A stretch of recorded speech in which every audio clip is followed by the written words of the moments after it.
Robert मकी के मुताबिक सिर्फ दो किस्म की कहानियाँ होती हैं, एक प्लॉट और दूसरा एंटी प्लॉट। प्लॉट से मुराद वो कहानियाँ जो ट्रेडिशनल स्टाइल में लिखी जाए, इनकी कहानी, किरदार और सेटिंग सब प्रेडिक्टेबल हों और हम पहले इन किरदारों को देख चुके हों। लेकिन एंटी प्लॉट कहानियों में ऐसा नहीं होता। एंटी प्लॉट कहानियाँ काफ़ी मुख्तलिफ होती हैं, उनमें नए आइडियाज़ इस्तेमाल होते हैं और काफ़ी अनप्रेडिक्टेबल प्लॉट्स होते हैं। उनका क्लासिक स्टाइल ऐसा होता है कि ऑडियंस खुद कहानी का मतलब अखज़ करती है। खैर, इस वीडियो में तो मैं बनाने वाली हूँ प्लॉट वाली कहानी। थोड़ा एंटी प्लॉट का आंसर ज़रूर होगा, लेकिन ज़्यादा प्लॉट वाली कहानी ही है।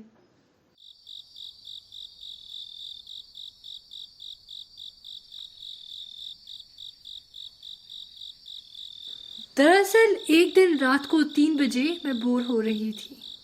मैंने सोचा क्यों ना कोई किताबें पढ़ी जाएं।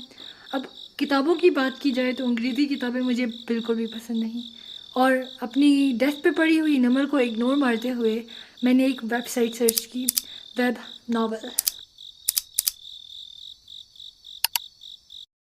उस वेबसाइट पर घूमते हुए मैंने देखा ब्राउज, रैंकिंग, क्रिएट और क्या कॉन्टेस्ट। मुझे तो बचपन से आर्ट का बहुत शौक था, मगर उससे भी ज़्यादा कंपटीशन का, क्योंकि आर्ट करना शुरू ही मैंने एक कंपटीशन से किया था। मैंने कहा अल्लाह मुझे इस वेबसाइट पर इसी कंपटीशन को दिखाने के लिए ही लाया होगा। ये तो डेस्टिनी हो गई ना।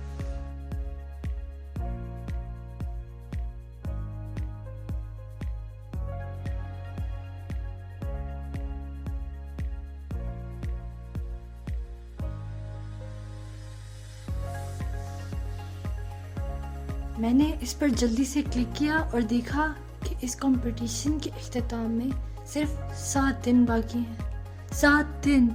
मैंने कहा तो क्या।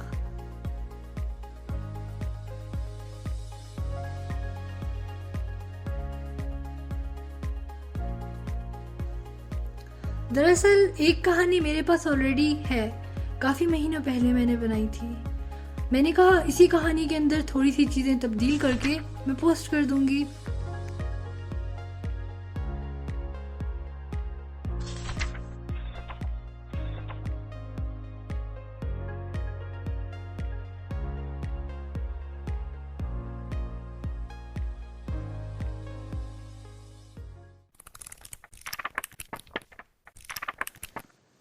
तो एक किताब के बनाने में सबसे पहली चीज़ उसका कवर होती है। मैंने कहा कि कवर तो मैं अपने आर्ट से ही बना लूंगी।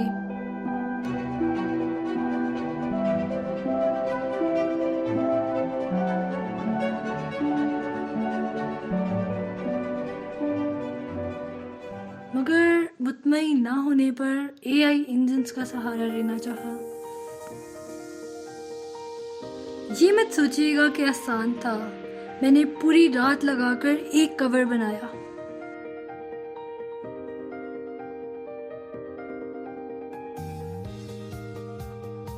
लेकिन इसमें ये दोनों बहुत क्लोज खड़े हैं। बेगर्स कैंट बी चूजर्स, सो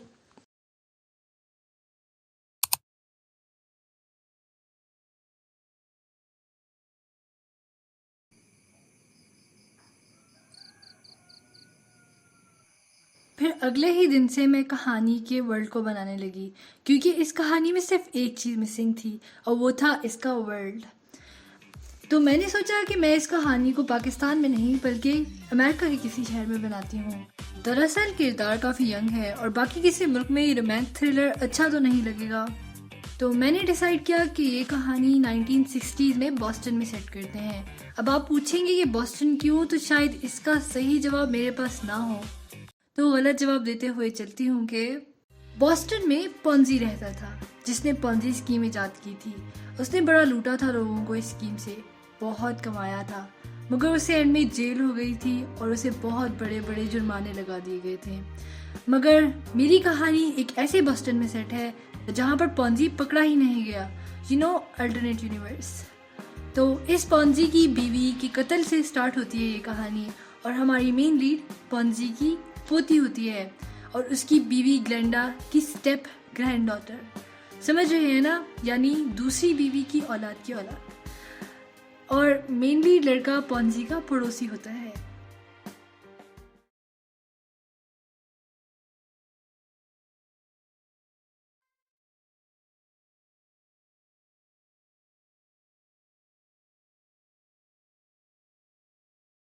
चलो तो फिर हम चलते हैं एक्चुअल राइटिंग प्रोसेस की तरफ। दरअसल इस कहानी की वर्ल्ड बिल्डिंग करते हुए मुझे 2 दिन लग गए थे।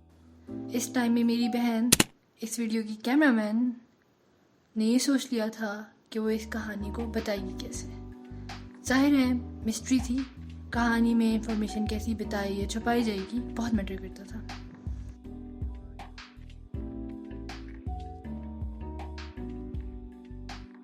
फिर मैंने इसको लिखना स्टार्ट किया, पूरी रात लिखती रही और आखिरकार एक एपिसोड शाया कर दी।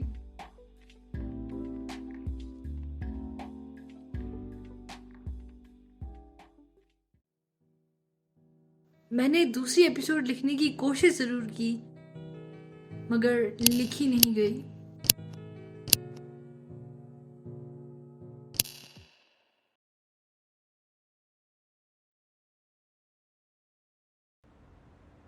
एक दिन मैं सुबह जागी और मैंने सोचा कि ये कंपटीशन तो आधे साल से चल रहा है और मैं थोड़ा कंफ्यूज होने लगी। तो मुझे ख्याल आया कि रूल्स दोबारा चेक कर लेते हैं। मैंने रूल्स दोबारा चेक किए और ये मालूम हुआ कि कंपटीशन के लिए एलिजिबल होने के लिए आपको एटलीस्ट 100,000 अल्फाज की कहानी लिखनी होती है और अब सिर्फ 4 दिन बाकी थे। 1 लाख के अल्फाज का पता नहीं, मैंने तो अभी दूसरी एपिसोड भी नहीं लिखी थी। इस रेट पर तो कुछ भी नहीं हो पाएगा। थोड़ी मायूस ज़रूर हुई मैं, मगर फिर मैंने कहा छोड़ो, लाइफ पर गौर करते हैं।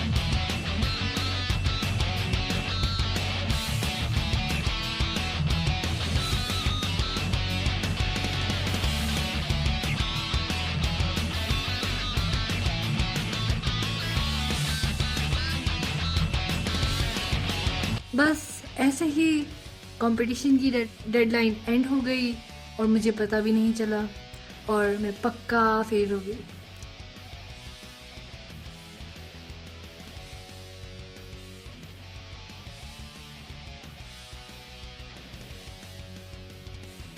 तो हम बात का इख्तिताम करते हैं। मेरा नाम दालिया और खुदा हाफिज़।